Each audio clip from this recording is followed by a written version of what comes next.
संकटमोचन हनुमानाष्टकम्। ततः स तुलसीदासः सस्मारघुनन्दनं हनुमन्तं तत्पुरस्तात् तुष्टावभक्तरक्षणं। धनुर्बाणधरो वीरः सीतालक्ष्मणसंयुतः रामचन्द्रः सहायो मां किं करिष्यत्युयं मम। ॐ हनुमानञ्जनीसूनो वायुपुत्रो महाबलः महालाङ्गूलनिक्षेपैर्निहताखिलराक्षसाः। श्रीरामहृदयानन्द विपत्तौ शरणं तव लक्ष्मणे निहते भूमौ नीत्वा द्रोणाचलं युतं। यया जीवितवानाद्य ताशक्तिं प्रकटीं कुरु येन लङ्केश्वरो वीरो निःशङ्कः विजितस्त्वया। दुर्निरीक्ष्योऽपि देवानि तद्बलं दर्शयाधुना यया लङ्का प्रविश्य त्वं ज्ञातवान् जानकी स्वयं।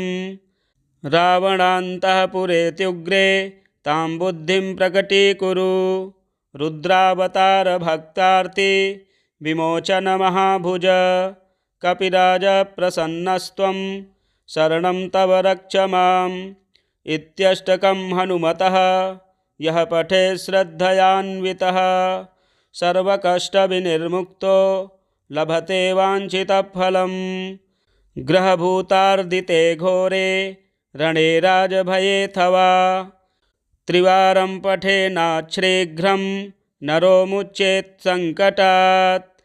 ततः स तुलसीदासः सस्मारघुनन्दनं हनुमन्तं तत्पुरस्तात् तुष्टावभक्तरक्षणं। धनुर्बाणधरो वीरः सीतालक्ष्मणसंयुतः रामचन्द्रः सहायो मां किं करिष्यत्युयं मम। ॐ हनुमानञ्जनीसूनो वायुपुत्रो महाबलः महालाङ्गूलनिक्षेपैर्निहताखिलराक्षसाः। श्रीरामहृदयानन्द विपत्तौ शरणं तव लक्ष्मणे निहते भूमौ नीत्वा द्रोणाचलं युतं। यया जीवितवानाद्य ताशक्तिं प्रकटीं कुरु येन लङ्केश्वरो वीरो निःशङ्कः विजितस्त्वया। दुर्निरीक्ष्योऽपि देवानि तद्बलं दर्शयाधुना यया लङ्का प्रविश्य त्वं ज्ञातवान् जानकी स्वयं। रावणान्तःपुरेत्युग्रे तां बुद्धिं प्रकटीकुरु रुद्रावतारभक्तार्ति विमोचनमहाभुज। कपिराजप्रसन्नस्त्वं शरणं तव रक्ष माम्। इत्यष्टकं हनुमतः यः पठेत् श्रद्धयान्वितः सर्वकष्टविनिर्मुक्तो लभते वाञ्छितफलम्। ग्रहभूतार्दिते घोरे रणे राजभयेऽथवा त्रिवारं पठेन्नाच्छ्रीघ्रं नरो मुच्येत् सङ्कटात्।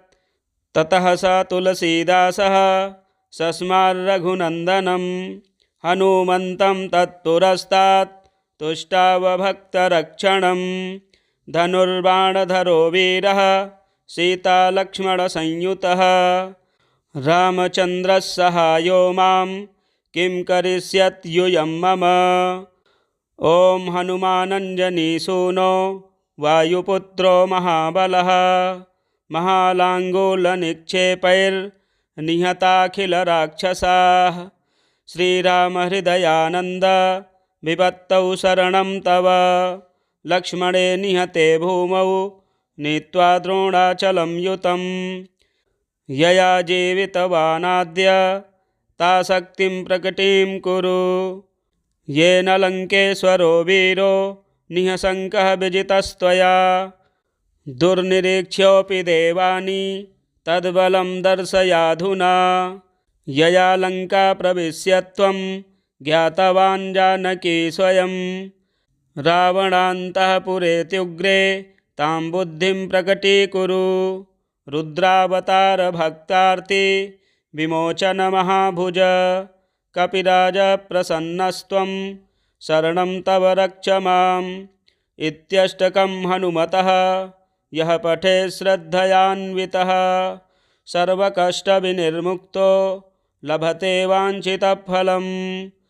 ग्रहभूतार्दिते घोरे रणे राजभयेऽथवा त्रिवारं पठेनाच्छ्रीघ्रं नरो मुच्येत् सङ्कटात्। ततः स तुलसीदासः सस्मारघुनन्दनं हनुमन्तं तत्पुरस्तात् तुष्टावभक्तरक्षणं। धनुर्बाणधरो वीरः सीतालक्ष्मणसंयुतः रामचन्द्रः सहायो मां किं करिष्यत्युयं मम। ॐ हनुमानञ्जनीसूनो वायुपुत्रो महाबलः महालाङ्गूलनिक्षेपैर्निहताखिलराक्षसाः। श्रीरामहृदयानन्द विपत्तौ शरणं तव लक्ष्मणे निहते भूमौ नीत्वा द्रोणाचलं युतं। यया जीवितवानाद्य ताशक्तिं प्रकटीं कुरु येन लङ्केश्वरो वीरो निःशङ्कः विजितस्त्वया। दुर्निरीक्ष्योऽपि देवानि तद्बलं दर्शयाधुना यया लङ्का प्रविश्य त्वं ज्ञातवान् जानकी स्वयं। रावणान्तःपुरेत्युग्रे तां बुद्धिं प्रकटीकुरु रुद्रावतार भक्तार्ति विमोचन महाभुज।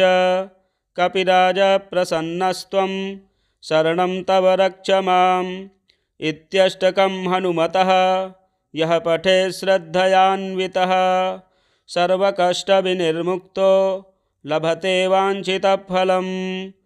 ग्रहभूतार्दिते घोरे रणे राजभयेऽथवा त्रिवारं पठेनाच्छ्रीघ्रं नरो मुच्येत् सङ्कटात्। ततः स तुलसीदासः सस्मारघुनन्दनं हनुमन्तं तत्पुरस्तात् तुष्टावभक्तरक्षणं। धनुर्बाणधरो वीरः सीतालक्ष्मणसंयुतः रामचन्द्रः सहायो मां किं करिष्यत्युयं मम। ॐ हनुमानञ्जनीसूनो वायुपुत्रो महाबलः महालाङ्गूलनिक्षेपैर्निहताखिलराक्षसाः। श्रीरामहृदयानन्द विपत्तौ शरणं तव लक्ष्मणे निहते भूमौ नीत्वा द्रोणाचलं युतं। यया जीवितवानाद्य ताशक्तिं प्रकटीं कुरु येन लङ्केश्वरो वीरो निःशङ्कः विजितस्त्वया।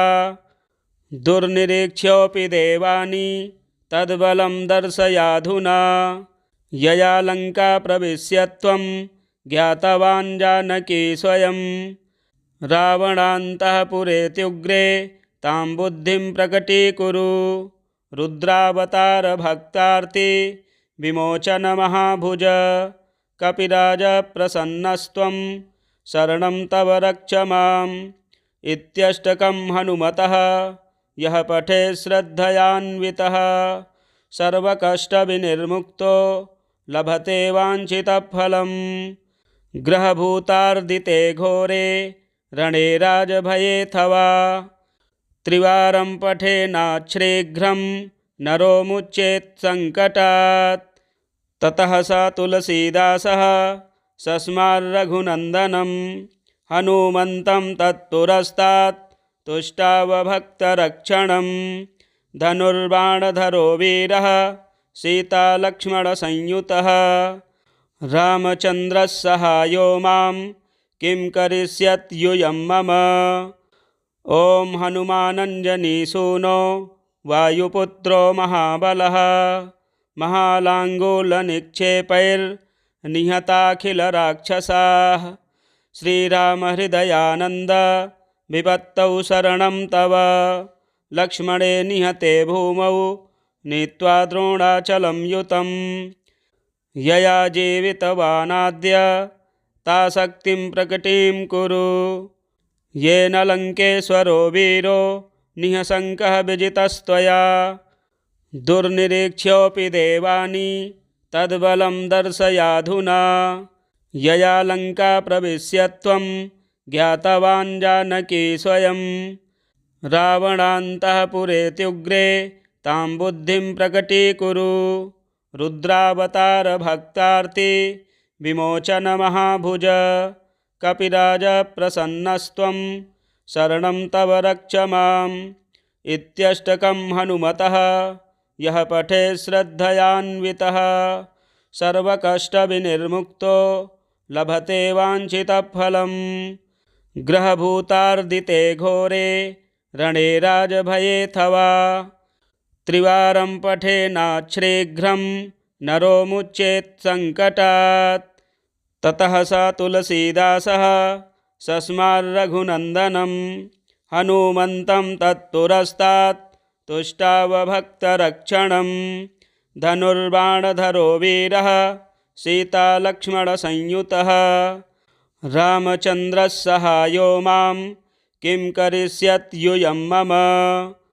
ॐ हनुमानञ्जनीसूनो वायुपुत्रो महाबलः महालाङ्गूलनिक्षेपैर्निहताखिलराक्षसाः।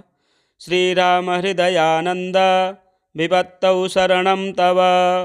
लक्ष्मणे निहते भूमौ नीत्वा द्रोणाचलं युतं।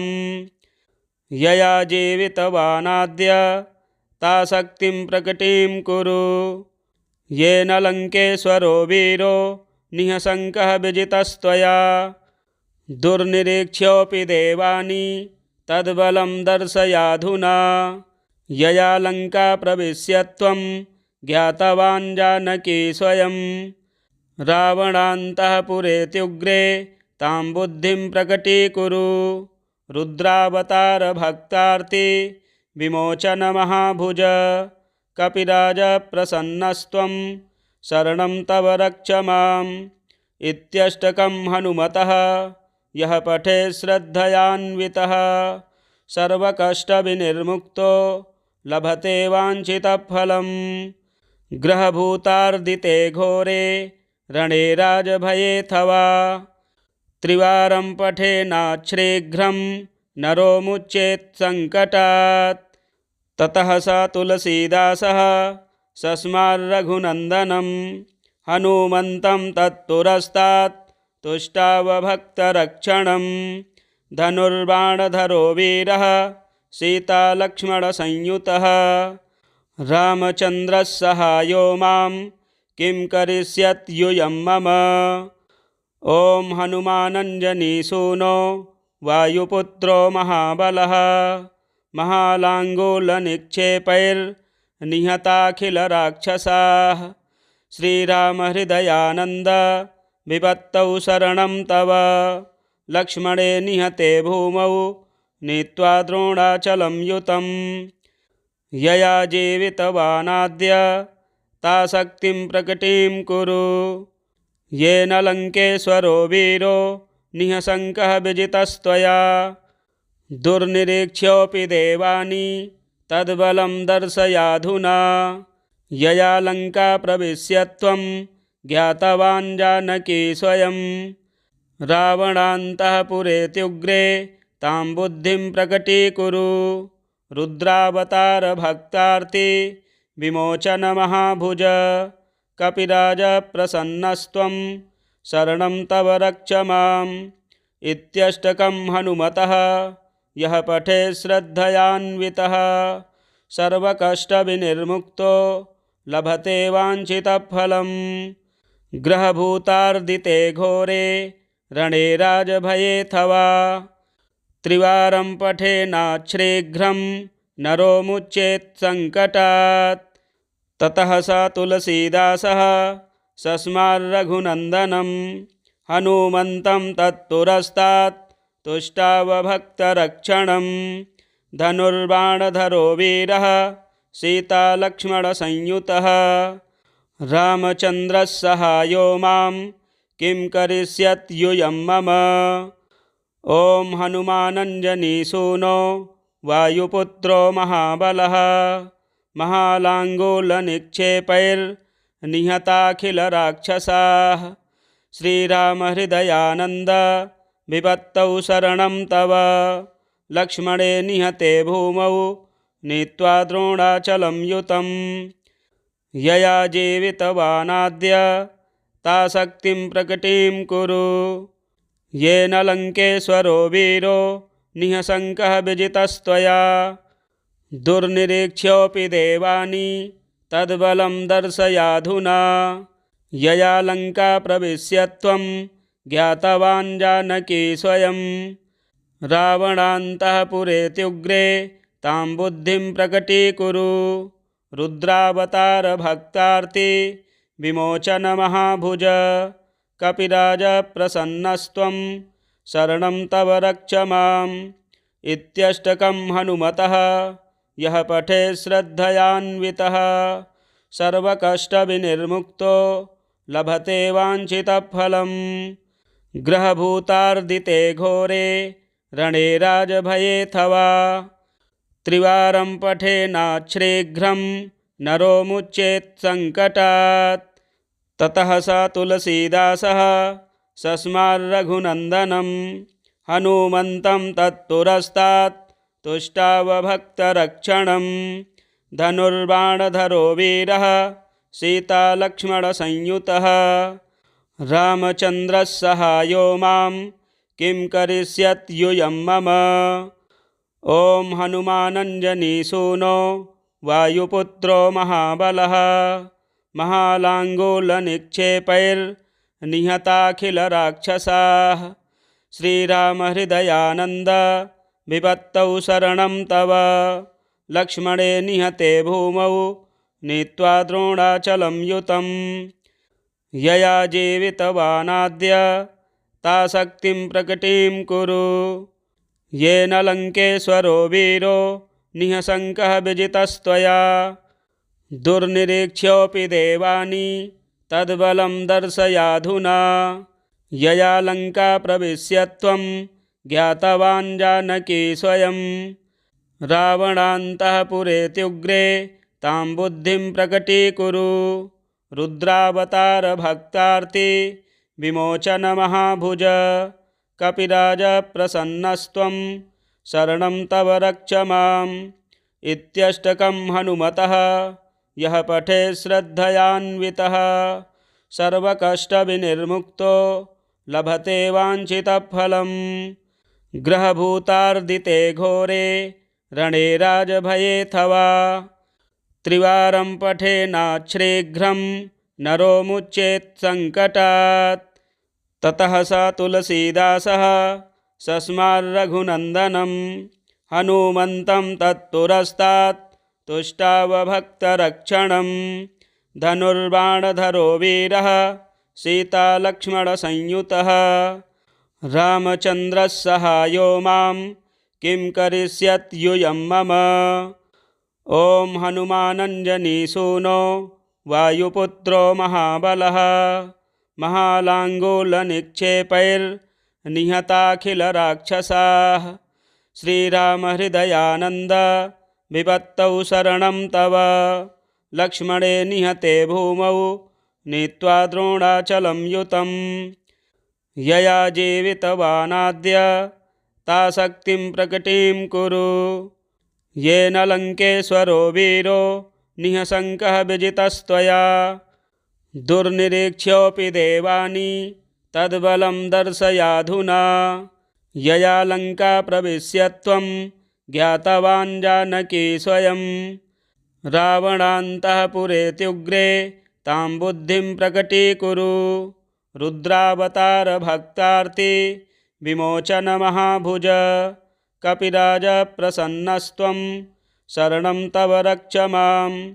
इत्यष्टकं हनुमतः यः पठेत् श्रद्धयान्वितः सर्वकष्टविनिर्मुक्तो लभते वाञ्छितफलम्। ग्रहभूतार्दिते घोरे रणे राजभयेऽथवा। त्रिवारं पठेन्नाच्छ्रीघ्रं नरो मुच्येत् सङ्कटात्। श्रीगोस्वामी तुलसीदास विरचितं श्री हनुमानाष्टकम संपूर्णम। प्रिय दर्शकों, शनिवार के दिन हनुमान जी की यह वंदना करने से शनि पीड़ा से मुक्ति प्राप्त होती है। आप इसके 11 पाठ श्रवण करें और हमारे चैनल को सब्सक्राइब करें, वीडियो शेयर करें, लाइक करें। मिलते हैं आगामी वीडियो में। जय श्री राम।